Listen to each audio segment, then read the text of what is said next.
I turned 68 the year.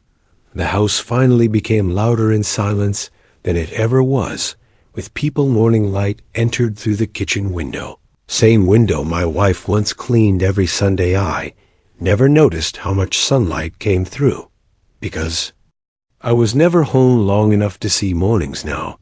I saw every morning I placed the kettle on the stove too.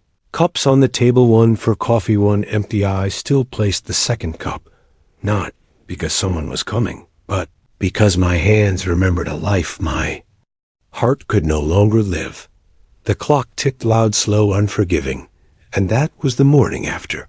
Years of pretending, after years of explaining, after years of telling myself I did everything right, I finally understood my biggest mistake. It was not one moment, not one decision, not one terrible day.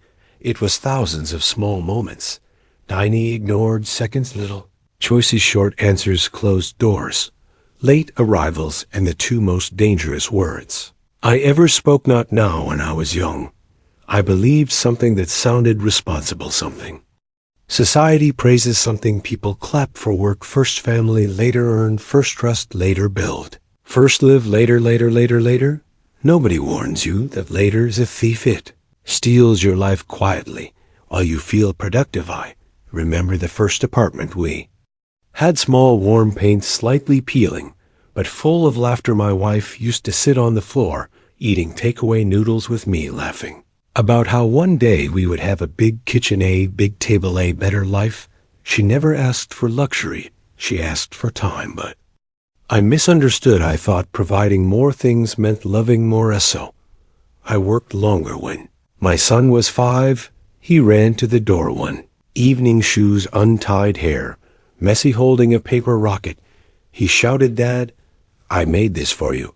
I remember barely looking, saying, "That is nice, son, let me finish this call." He stood there waiting longer, quiet. Now then he slowly placed the rocket on the table and walked away. I did not know that was the first small piece of his excitement that died. Years passed like fast traffic outside. A closed window, birthdays where I arrived late, school events where my chair stayed empty, family dinners where my phone stayed in my hand. My wife stopped complaining first. It should have scared me, but it relieved me. Silence feels comfortable until you realize it is not peace, it is surrender. At 45, I finally had the big house, big kitchen, a long dining table, exactly what we once dreamed about, but something was different. We no longer sat close together. My son ate quickly and left. My daughter stayed in her room. My wife asked polite questions instead of excited ones. Our home looked successful, but it felt like a waiting room. I told myself this is normal. Teenagers are distant. Marriage becomes quiet. Life is serious. I kept working. At 52, my daughter moved out. I helped carry boxes to her car. I remember wanting to say something emotional, something fatherly, something warm, but I only said, "Drive safe." She hugged her mother tightly, long tears in her eyes. Then she hugged me, short, careful, like hugging a manager at an office.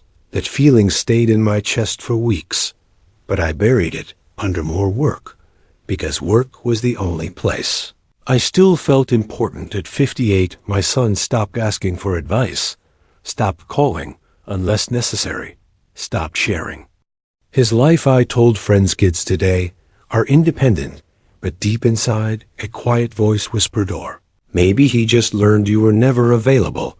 I ignored that voice too. Then came the hospital, winter, white corridors, soft machine sounds, the smell of medicine, and fear. My wife looked smaller in that bed, like life had slowly folded her into someone fragile. I held her hand, and for the first time in decades there was nowhere else I had to be. No meeting, no call, no deadline, just Hirsch.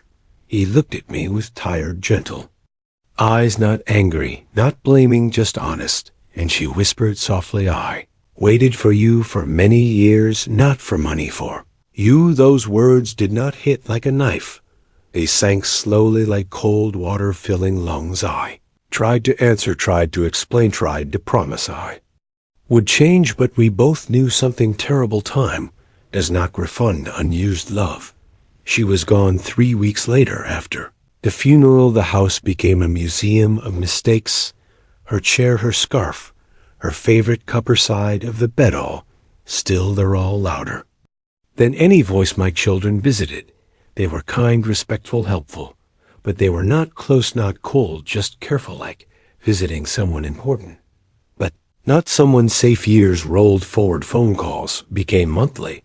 Then holiday only, not because they hated me, because distance had become normal. And now here I was 68, healthy enough to live, old enough to understand, alone enough to see clearly. Biggest mistake of my life was never one dramatic failure. It was believing love would wait until I had more time. Love does not wait. Children, do not stay small lives. Do not pause their hearts. Families, do not freeze in loyalty. Life moves softly, constantly, without asking if you are busy. I looked at the empty chair across the kitchen, and for the first time I spoke out loud to the silence. If I could live again, I would answer the rocket.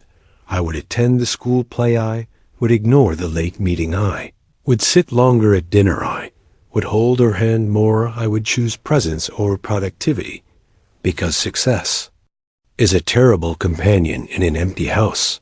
If you are hearing this right now, and someone in your life is waiting for your time, not your money, not your advice, not your future plans, just your time, do not say, later. Later is where memories go to die. Sit with them tonight. Listen, even if the story is boring. Look at them, even if you are tired. Stay, even if work calls, because one day you will have all the free time you ever wanted, and nobody left to give it to.